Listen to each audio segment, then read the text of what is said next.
Okay, welcome. We're in South Texas. It's hot outside. I'm sweating. This pathway that I'm on used to be used by monks um, who built these missions here in San Antonio. They would do contemplative walking meditations and prayers here.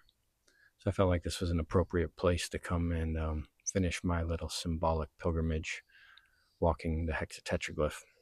It's day 27. Aquarius was the sign the moon was in when I began this journey on the 9th of August, 2025.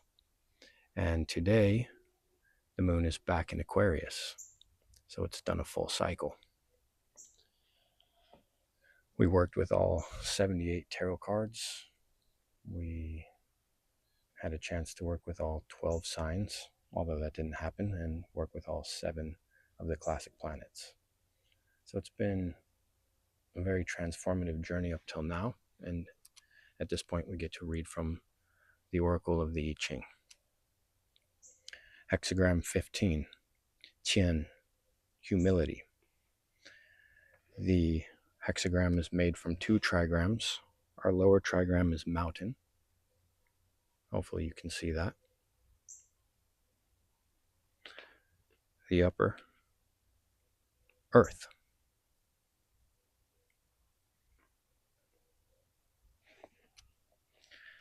The trigrams above, earth, the receptive, below, mountain, stillness. The mountain dispenses the gifts of heaven, the rain that falls from the clouds around its peaks and shines in the clear air. Mountain represents the modesty of great men. The earth is exalted, symbolizing the way simple men are raised up by modesty. The judgment. Humility engenders success. The superior man, understanding this, enjoys a satisfactory outcome to his undertakings.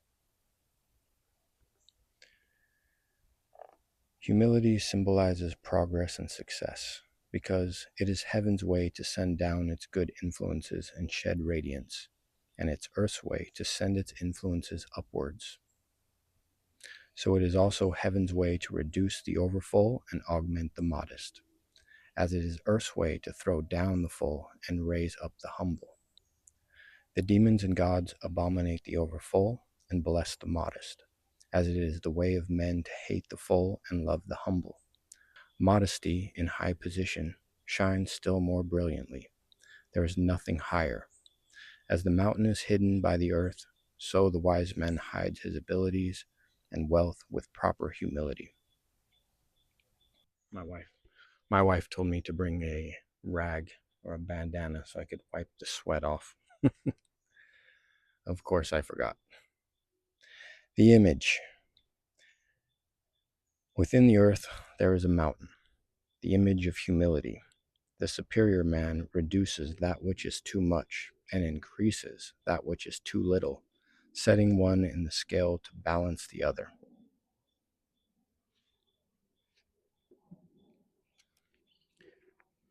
Here's an image from the I Ching Illustrated.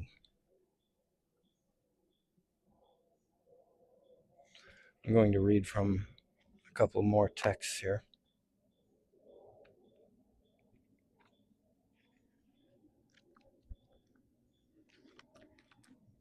This is the I Ching, Walking Your Path, Creating Your Future by Hilary Barrett. You should check out her podcast too if you haven't. She has a good podcast. Key questions. What is the simple reality?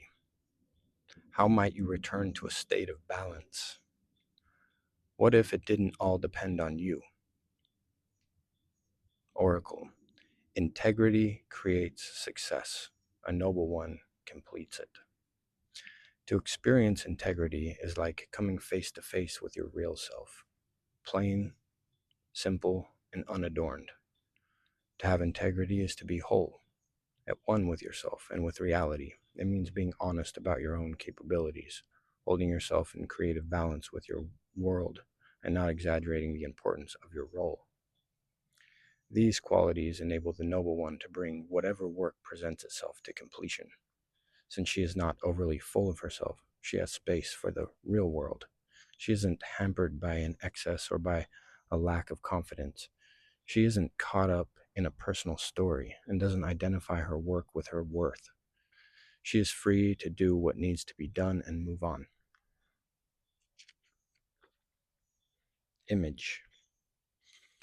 In the center of the earth there is a mountain, integrity.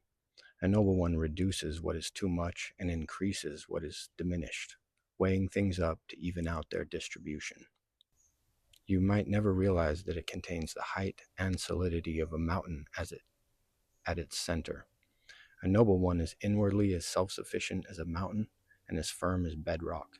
She has quietly built up the inner resources to sustain an intelligent-centered generosity. She reduces exaggeration and brings back to a state of equilibrium, weighing up what is needed from moment to moment and always referring back to the inner balance point. Sequence. Integrity follows hexagram 14, great possession. Integrity does not mean a false humility. When we are confident in our gifts, we can see ourselves in true proportion with everything and everyone else, and we become capable of integrity. Now I'm going to take a look at Taoist Master Alfred Huang. Sorry if I pronounce his name incorrectly. 15. Humbleness. This hexagram is very special. To the Chinese, being humble always brings about a great harvest. Both Confucius and Lao Tzu learned a great deal from this gua, or hexagram. What Confucius learned is fully expressed in his commentaries. What Lao Tzu learned can be found in what he says is the Tao Te Ching. I have three treasures that I guard and hold dear. The first is love. The second is contentment. The third is humbleness. Only the loving are courageous. Only the content are magnanimous. Only the humble are capable of commanding.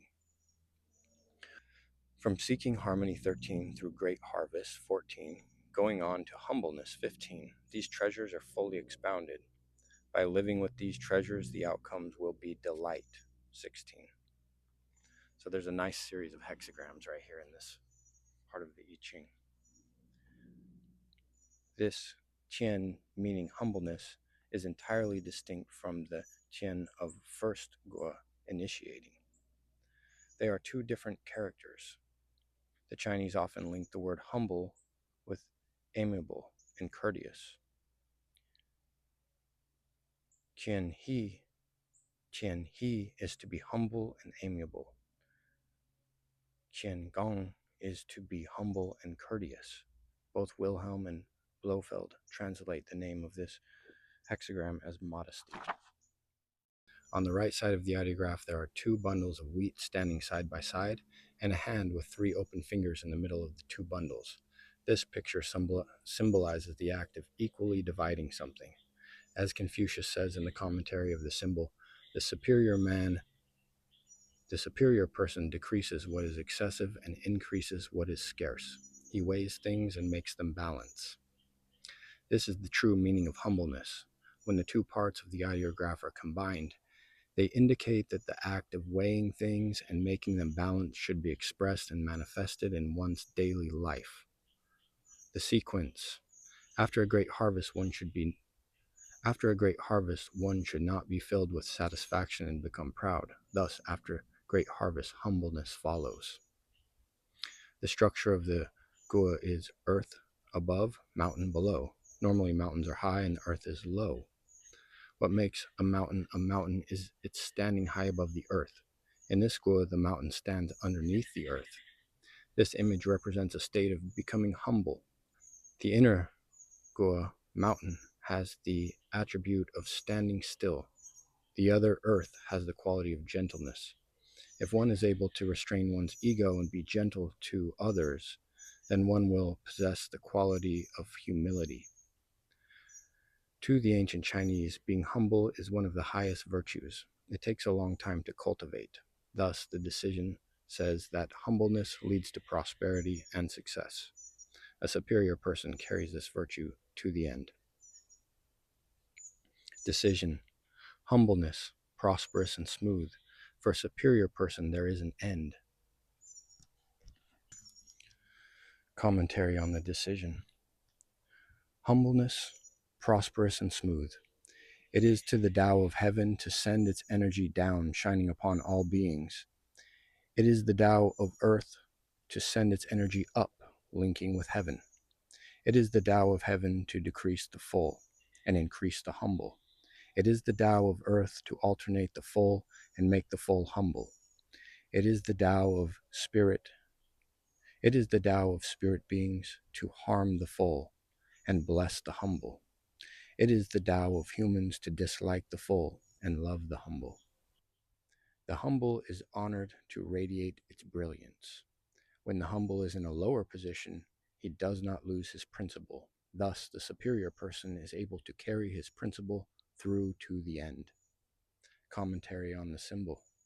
Within the earth there is a mountain, an image of the humble. It corresponds with this. The superior person decreases what is excessive. Significance. Among the 64 Gua, only in humbleness are all lines auspicious. It is very special in the I Ching.